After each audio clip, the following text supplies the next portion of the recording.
มื้อนี้สิมาเว้าเรื่อง คือมีคนอินบ็อกซ์มาหาข้อยเนาะแล้วเนื่องจากว่าข้อยเอาลงเกี่ยวกับการนอกใจ และมีอ้ายหนึ่งเลาอินบ็อกซ์มาว่า แล้วผู้หญิงที่นอกใจผัวไปมีคนอื่นทั้งที่ยังมีผัวอยู่หั้นนะและไปลิ้นสู้นี่เขาเอิ้นผู้หญิงแบบใดล่ะวะก็เลยสิมาเว้าให้ฟังเลยเนาะ คือว่าสิมาเว้าความแตกต่างระหว่างผู้หญิงกับผู้ชาย ผู้ชายเว้าผู้ชายก่อนเนาะผู้ชายลิ้นคือผู้ชายลิ้นสาวนี่คือแค่อารมณ์ชั่ววูบคือลิ้นเอาม่วนลิ้นเอาม่วนลิ้นเอาแบบว่าความสะใจของตัวเองหั้นนะแบบว่าสิว่าจั่งใดเนาะแบบว่าเห็นแล้วก็เกิดมักแล้วก็สามารถมีอิหยังกันได้ผู้ชายแต่บัดนี้เป็นผู้หญิงเนาะผู้หญิงเขาจะคิดแล้วคิดอีกคิดแล้วคิดอีกคิดลำไปลำมาก่อนเขาจะตัดสินใจไปมีหยังกับคนอื่นนี่บ่แม่นเรื่องง่ายๆได้ทุกคนคือเขาคิดแล้วคิดอีกว่าเฮ็ดดีบ่หรือว่าแนวใด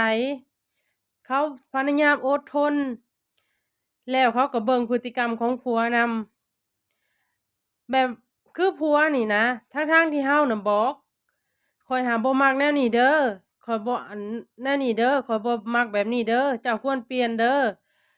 แต่ผัวบ่ยอมปรับบ่ยอมเปลี่ยนแถมยังเฮ็ดเรื่อยเฮ็ดเรื่อยๆเฮ็ดเรื่อยๆแล้วบัดนี้เฮาผู้เป็นผู้หญิงเนาะเฮาผู้เป็นเมียมันเมื่อยอดเมื่อยทนแหละทุกคนมันเมื่อยอดเมื่อยทนแหละคันสิให้อยู่กันไปมันก็บ่มีอิหยังดีขึ้นเมื่อฉะนั้นนะคนเฮาความอดทนมันมีขีดจำกัดแม่นบ่ล่ะเมื่อเฮาเมื่อยอดเมื่อยทนต่อให้อยู่กันไปก็บ่มีหยังดีเมื่อใจมันออกแล้วหั้นนะทุกคนเมื่อใจมันออกแล้วน่ะบัดนี้ผัดมีเสียคนอื่นมาดีกับเฮาหั้นนะมีคนอื่นมาดีมาใส่ใจมาสิว่าจั่งใดสิ่งที่ผัวเฮาบ่เคยเฮ็ดให้เฮาเลยหั้นน่ะแต่เขากลับมาเฮ็ดให้เฮากลับมาใส่ใจเฮา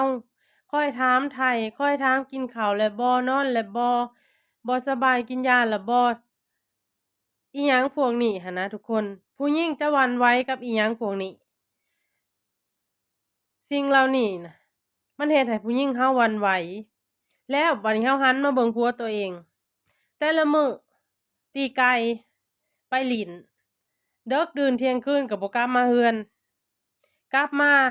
บ่ได้เคยถามเมียว่ากินข้าวแล้วบ่เฮ้ยบ่ได้เคยถามแล้วบัดนี้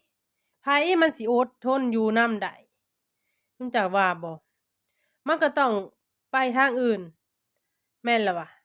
แล้วสิให้เขากลับต่อให้บัดนี้ต่อให้ผัวนี่ปรับเปลี่ยนตัวเองแต่เมื่อใจเฮานะใจเฮาน่ะมันออกแหละต่อให้เจ้าปรับเจ้าเปลี่ยนข้อยก็บ่สามารถกลับคืนมาหาเจ้าได้แล้วคือข้อยต้องไปอย่างเดียวทุกคนคือแบบนี้